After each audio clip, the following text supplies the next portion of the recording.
Assalamualaikum warahmatullahi wabarakatuh. Sebelumnya perkenalkan, nama saya Wiana dengan stambu Q1A118107, kelas ITP 2018C dari jurusan Ilmu Teknologi Pangan Fakultas Pertanian Universitas Halu Oleo.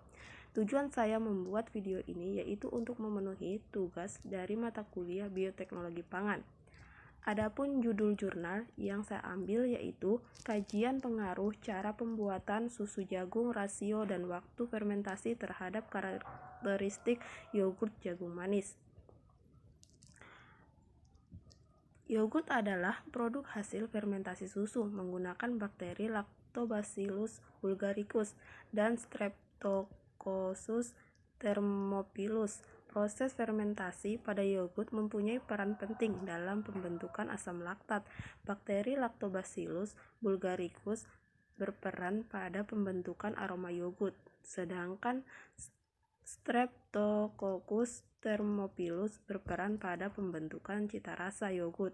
Sesuai standar nasional Indonesia tahun 2009, yogurt memiliki kandungan kadar lemak minimal 3,0%, protein minimal 2,7%, keasaman 0,5-2,0%. Kandungan senyawa utama yang dibutuhkan dalam pembuatan yogurt adalah karbohidrat, laktosa, dan protein. Yogurt dapat dibuat dari susu hewani maupun susu nabati. Penelitian terdahulu menunjukkan bahwa yogurt bisa dibuat dari susu kambing, kacang hijau, dan jagung merupakan salah satu tanaman pangan dunia yang terpenting selain gandum dan padi. Jagung merupakan salah satu jenis bahan makanan yang mengandung karbohidrat yang dapat digunakan untuk menggantikan beras. Adapun pembahasan dari jurnal yaitu bisa kita lihat pada gambar 1. Gambar 1 menunjukkan pengaruh waktu dan rasio air dan jagung terhadap derajat keasaman. Yogurt yang dihasilkan lama waktu fermentasi sangat mempengaruhi derajat keasaman yogurt jagung. Secara umum, semakin lama waktu fermentasi yang dilakukan, maka derajat keasaman atau pH yang dihasilkan semakin rendah.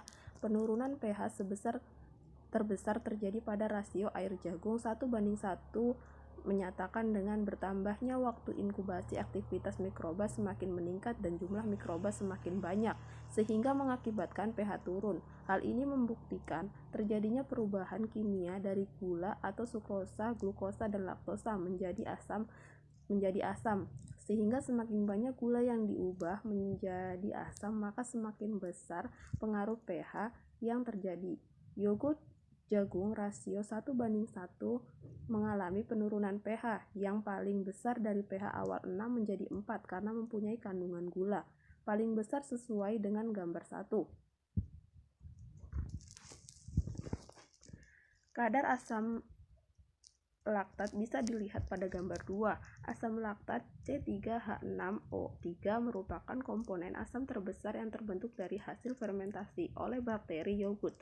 Secara umum, waktu fermentasi berpengaruh terhadap tingginya kadar asam laktat yang dihasilkan. Semakin lama waktu fermentasi, maka asam laktat yang dihasilkan akan semakin tinggi.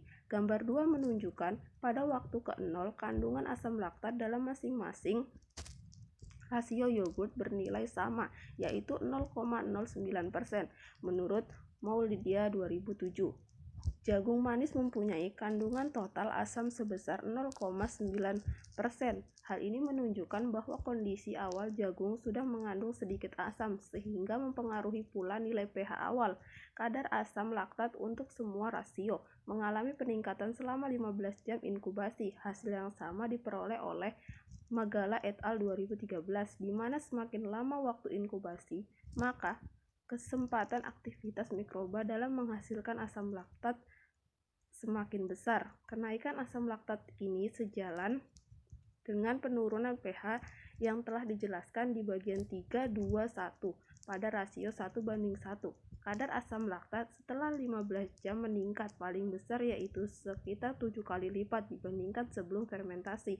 Hal ini disebabkan karena dalam susu jagung rasio 1:1, air dan jagung kandungan gula yang paling tinggi menurut Winarno 2003, dasar fermentasi susu atau pembuatan yogurt adalah proses fermentasi komponen gula menjadi asam laktat dan asam lainnya.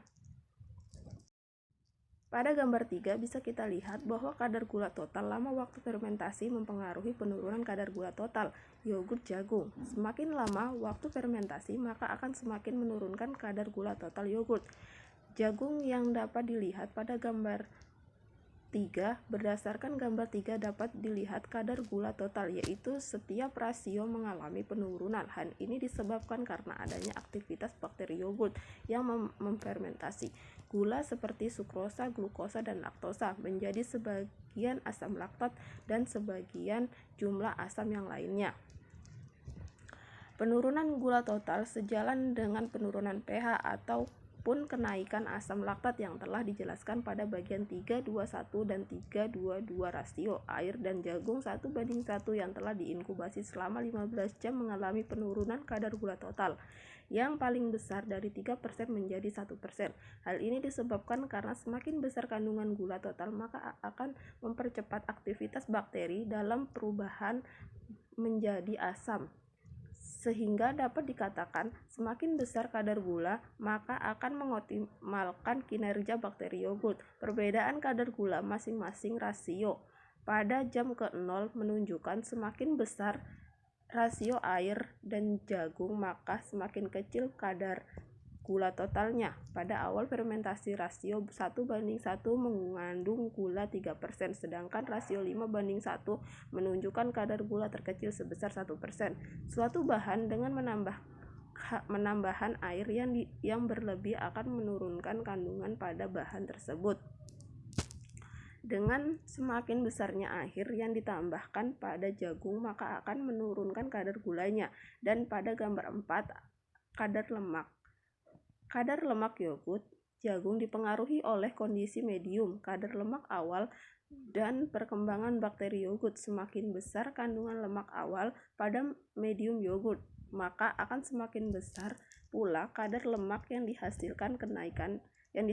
Kenaikan kadar lemak dapat dilihat pada gambar 4. Pada analisa kadar lemak pada gambar 4 menunjukkan setiap rasio mengalami kenaikan kadar lemak. Yogurt jagung rasio 1:1 merupakan produk yang memiliki kadar lemak paling tinggi sebesar 1,89%. Menurut Sunarlim dan Setianto 2001, kadar lemak yogurt sangat dipengaruhi oleh kadar lemak dari bahan dasar yang digunakan, di mana pada waktu 0 jam rasio 1:1 menunjukkan 1,5% lemak. Kenaikan kadar lemak juga dikarenakan adanya perubahan dari sebagian karbohidrat menjadi lemak. Menurut Rahmawati 2006, amilosa dalam pati akan diubah menjadi maltosa dan sedikit glukosa. Sisa glukosa yang berlebih dalam jumlah kecil kemudian akan diubah menjadi lemak. Selain itu, bakteri fermentasi memiliki sifat produksi yang kuat, di mana dalam kondisi fermentasi aktif media yang mengandung gula maupun senyawa lain yang ditambahkan akan terjadi reduksi aldehid menjadi alkohol, salah satunya terbentuk glycerol, sehingga akan mempengaruhi peningkatan kadar lemak. Dari hasil penelitian ini menunjukkan bahwa yogurt jagung yang dihasilkan termasuk yogurt berlemak rendah sesuai dengan ketentuan SNI 2009 yang bernilai 0,6% sampai 2,9%. Selanjutnya bisa kita lihat pada gambar 5. Kadar protein yogurt jagung dipengaruhi oleh kondisi medium, kadar protein awal, dan perkembangan biakan bakteri yogurt. Semakin besar kandungan protein awal pada medium yogurt, maka akan semakin besar pula kadar protein yang dihasilkan. Kenaikan kadar protein dapat dilihat pada gambar 5. Gambar 5 menunjukkan semakin besar rasio air terhadap jagung, semakin kecil kadar proteinnya. Hal ini disebabkan karena adanya pengaruh penambahan air yang berlebih pada rasio air dan jagung. Menurut Palupi 2007, protein mampu mengikat air sehingga protein akan larut dalam air. Setelah 15 jam inkubasi dapat dilihat pada setiap rasio mengalami peningkatan kadar protein. Rasio air dan jagung 1:1 mengalami peningkatan yang paling tinggi dari 1,71% menjadi 2,96% pada penelitian Sunarlim dan Usmiati tentang pengaruh kombinasi bakteri terhadap karakteristik yogurt, menyatakan bahwa kenaikan protein yogurt juga disebabkan kemungkinan adanya tambahan protein mikrobial yang ditambahkan sebagai starter. Adapun kesimpulan yang dapat kita ambil yaitu yogurt jagung dari susu jagung matang mempunyai warna yang lebih cerah, lebih kental, berbau khas yogurt dan homogen. Semakin besar rasio air dan jagung yogurt yang dihasilkan semakin jauh dari SNI 2009. Semakin lama fermentasi maka akan meningkatkan kadar asam laktat, lemak, protein, dan viscositas. Sebaiknya menurunkan pH yang kandungan glukosa baik. Cukup sekian penjelasan dari saya, kurang lebihnya mohon dimaafkan. Saya ucapkan wabillahi taufiq wal hidayah. Wassalamualaikum warahmatullahi wabarakatuh.